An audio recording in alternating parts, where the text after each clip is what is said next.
Our guest today, a former WWE champion, can now add the title of author to his resume. His new book, A Chosen Destiny, is available everywhere now through Gallery Books. It's a pleasure to welcome to Post Wrestling, Drew McIntyre. And Drew, congratulations on the book, first of all. Well, thank you very much. It's absolutely mental that I have the book. I'm still trying to wrap my head around it. There's a very descriptive scene in the book where you are describing, as a young man, tending a bar where you're reading wrestling books as you're working, this many years later and working on your own project. What are some of the notable book titles that jump out at you that really had an influence on you, as a fan growing up that you were reading and now, you know, you can add your name to the list of wrestling books? Oof. Well, the first book I ever read cover to cover was Have a Nice Day by Mick Foley. And it's not like I was a young guy at the time. I was about 13 probably when I read it. I probably should have read a few books cover to cover by that point, namely my books that I wrote English essays on. But, you know, thankfully I was really good at skimming and able to still pull off some good grades without reading the whole, Death of a Salesman and the likes. But Mick Foley's Have a Nice Day was the first one I read cover to cover. And then anything I could get my hands on. You know, I believe Rock had one out at the time. Rock Says, Stone Cold had one out at the time. I would just power through anything and get my hands on. There were all these little books of certain guys. I remember Edge had one as well. And when I was working in the bar very briefly, one of my few jobs I had aside wrestler. I've been a wrestler since I was 15 years old.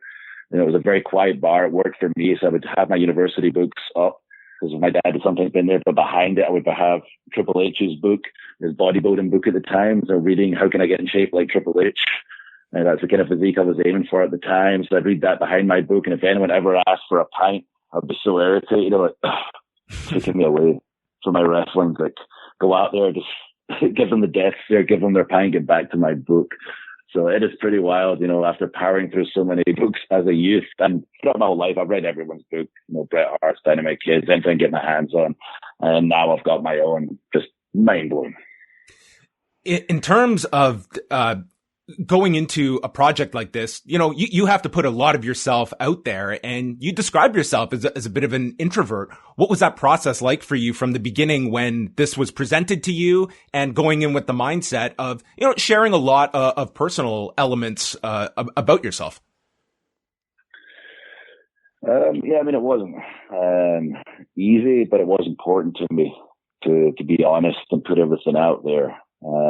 As you say, I am an introvert, which is hilarious considering I've always worked in my underpants since I was 15 years old. I'm not the most outgoing person. I'm not much of a people person, and I certainly am not the most emotional in the world, especially when I was younger. And that's a big part of the book, that I kind of had to learn how to deal with those emotions and be more open. And my wife was a big part of helping me with that. And when it comes to writing the book, you know, I didn't think to myself one day, you know what the world needs right now? They need a story about Drew McIntyre, the kid from Scotland who won the WWE title. They need a wrestling book. That's not how it came about. It was the last thing on my mind, probably. I believe a company approached WWE, then they came to me with the idea, and I said the same thing. Like, well, does anyone really want to read that right now? Is that not something I do when I'm retired, perhaps? Like, no, Drew, it's not your wrestling story as such. Like, your life story, the things you talk about in interviews, about your struggle and how you've overcame, and you've been knocked down a lot of times. It's gone through some really difficult stuff in your life, and you're so open about it in interviews and even on the television show. And we think you could really help some people out there and inspire some people out there. And it was put to me that way. I went, well, that's different. That's kind of what I'm all about at this stage in my life, is helping people, inspiring people. And if my story could help everyone out there, I was more than willing to do it. But it was very important to me not to write it just for wrestling fans. I wanted to write it for everybody and kind of explain the wrestling industry as we went, keep things simple for our fans and our insiders, but also for new fans, and kind of educate them to the wrestling business. And hopefully, if people are having a tough time out there, no matter how dark it may seem, especially during the past year or over a year now, for the time we're in right now, and they can take something from it and know there's a light at the end of the tunnel and go, well, Drew managed to get through this, I can do it too, then that means more to me than anything. And I'm already seeing the feedback on social media about how people are being affected positively, and that means the world to me, and that's why I did it in the first place. I think it's with that same thinking, Drew, that I think a lot of people took that message last year when you announced that you had COVID. And the WWE, I think they've been very careful, like on programming. I don't think they want to have that cloud, but having someone like yourself, a very healthy young individual stating, hey, I have this and I'm going to tackle this. I think that was a really positive message to be sending out to a lot of people and just making it aware. Like, there's no stigma with this. This is a problem that everyone's dealing with, and it could affect even somebody like myself. Yeah, I was very grateful to the company for allowing me to be the first person to speak, on our flagship show on Monday Night Raw as a champion at the time, and tell everybody, I tested positive, and just be honest. Mm-hmm. Say, listen, I've followed all the guidelines to a T. I wore the mask. I socially distanced. I'm a hermit. Basically, I live in my house. My gym's in my garage. My wife and I have food delivered to the house. Like, we couldn't be any stricter, and I still got it. And I'm so grateful to WWE for our testing all throughout the pandemic, that we caught it before I was able to go to work and spread it to someone else. I might have spread it to an at-risk family member. And we're further down the line. We're now putting out our PSAs, encouraging people to get vaccinated when eligible, so we can finally get things back to normal. And number one, keep people healthy, and number two, finally see my family that I've not seen in a year and a half, and I can't wait to get back to normal. And again, just so grateful to WWE to put it out on our gigantic platform. Going back, a big part, at least in your early WWE career, is that infamous introduction by Vince McMahon in 2009, anointing you as a future WWE champion. 11 years after that, how do you go back and view that distinction that was put upon you? Did you view it, maybe in hindsight, as this test? Like, I'm going to put the largest bullseye on this guy from my locker room, and he will either be able to rise to the occasion, or like, that was a lot of weight that's placed on your shoulders at 24 years of age.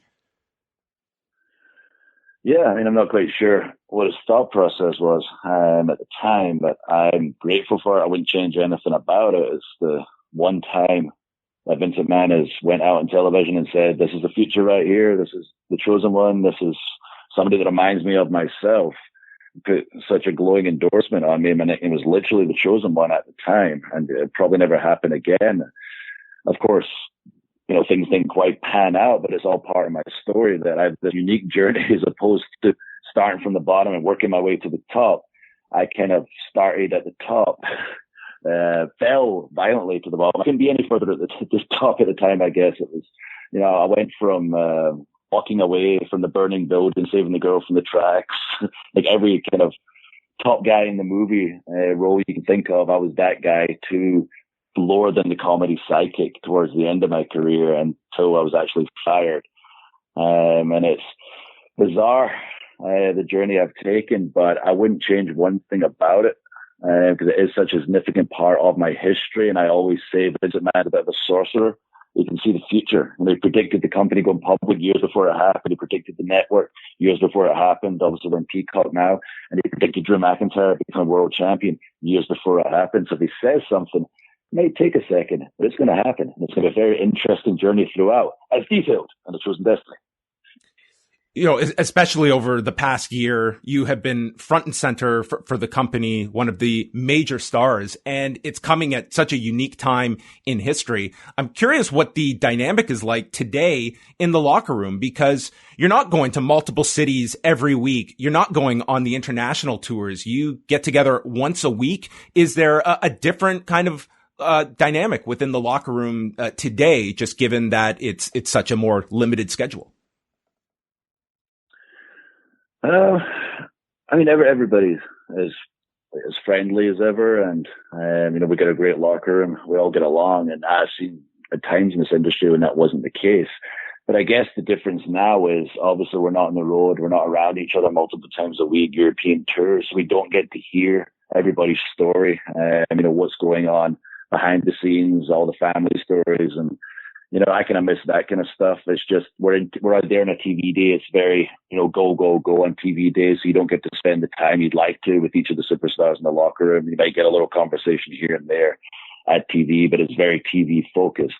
So I guess that's the only difference is, you know, we're not around each other as much as we would be. So hearing about each other's lives and what's going on. So I'm looking forward to when we get back on the road and kind of hearing the update, what's been going on for the past year and a half for a lot of our superstars that I've not been hearing about because I've been so busy on TV. In terms of like when that comes back, I mean, from yourself, just physically, what's the impact been like for you this past year where it's just such a different schedule? Has it been good, bad? Is it somewhere in between?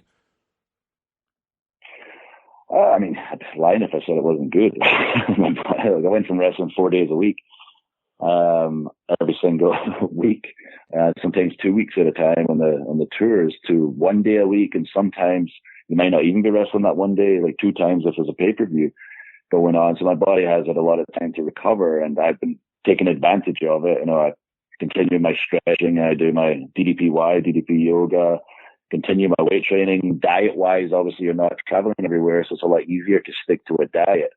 And so I certainly say that, you know, my body's feeling better than it's felt in a long time. But at the same time, you know, when I'm able to stick to a diet, I haven't changed it too much. I still eat the same meals that I would bring on the road with me, because eventually we are going to go back on the road. We're going to get traveling again.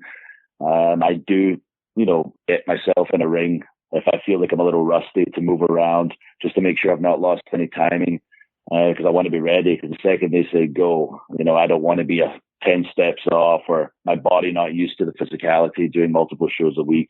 I'm not being able to stick to the diet. So I am consciously aware that we're going to be back on the road eventually. Don't stray too far off the path. Those that read the book are going to learn a lot about your history with Sheamus, and that's been a big focus this year for you on television, going back to the story evolving since last November, and you guys had some tremendous matches on television. I just wanted to get some of your thoughts about where this program began back in November and where you two saw this going, because it seemed to be going towards a big pay-per-view match. Was it sort of something where you're just seeing where this would evolve to? I'm curious about where things were going, because that was, you know, it's been a key story. And as I said, I think you guys had some fantastic matches on television. Thank you. And it was so cool to finally get to do something with him. There's a detail in the book. I always joke about how much older he is. Like, we met when I was 19 and he was about 52 at the time. He's always been like an older brother. And, you know, we met each other, realized we both had the same goals. We wanted to get to America. We wanted to get to WWE. We pushed each other to be the best wrestlers in Europe. We got signed on the same day, came to Florida Championship Wrestling. We're there at the same time, working our way up the ranks. The night I won the Intercontinental title, he won the heavyweight title, and obviously his career took off. Mine kind of went the other way, and I had to leave the company. He kind of started heading on the downward slope after winning so many championships, and I returned, kind of went to the top. We got the chance to interact on TV in a kind of unique storyline where he was still, in air quotations, the bad guy, but was friends with the kind of top good guy on the show at the time, and it was an interesting dynamic for his character, which I really enjoyed at the time, to show kind of our real chemistry we have and our real story. And then eventually, you know, when he turned on me, hit the bro, you know, I maybe would have, in an ideal world, liked a bit more time to tell the story. But realistically, if we get any chance to tell our story, we're going to take it. And we knew through our matches we'll get people's attention, because nobody's going to be as physical as Sheamus and Drew McIntyre in the ring together, because quite frankly, we're committing crimes physically on each other in the ring. And nobody wants to or will take that kind of level of violence in the ring, except Sheamus and Drew McIntyre together. So we were excited to do our first match, which was considered a straight wrestling match, and people's response was really awesome. And then we had the no DQ match, escalated to the next level, and we got the pay-per-view match right before WrestleMania, which my favorite part, Sheamus's favorite part, was the build-up video where they took our 20 years of history. They used not just clips when we were younger in WWE, but clips outside the company. And we got to see our journey together and how crazy that was. And went out, we're able to deliver in that final match and escalate things throughout all 3 matches, and know that down the line we can bring it back round again. And in our minds, I guess in fantasy world, we would have went all the way to WrestleMania, but it is really cool that we took it right before WrestleMania. We had the big pay-per-view match, and at WrestleMania, you know, we were able to cement Lashley in his spot as a top-level superstar. So everything happens for a reason, and Sheamus and I will definitely come back around again. The book is A Chosen Destiny, available now everywhere through Gallery Books. Drew, continued success. And again, congratulations on the book. It was great to read this and get a chance to speak with you about it. No, thank you, buddy. Thank you for taking the time to read it. And everyone out there, if you enjoy it, if you take something from it, please send me a message on social media. I'll see them all, and I'm seeing them already. Thank you for having me, buddy.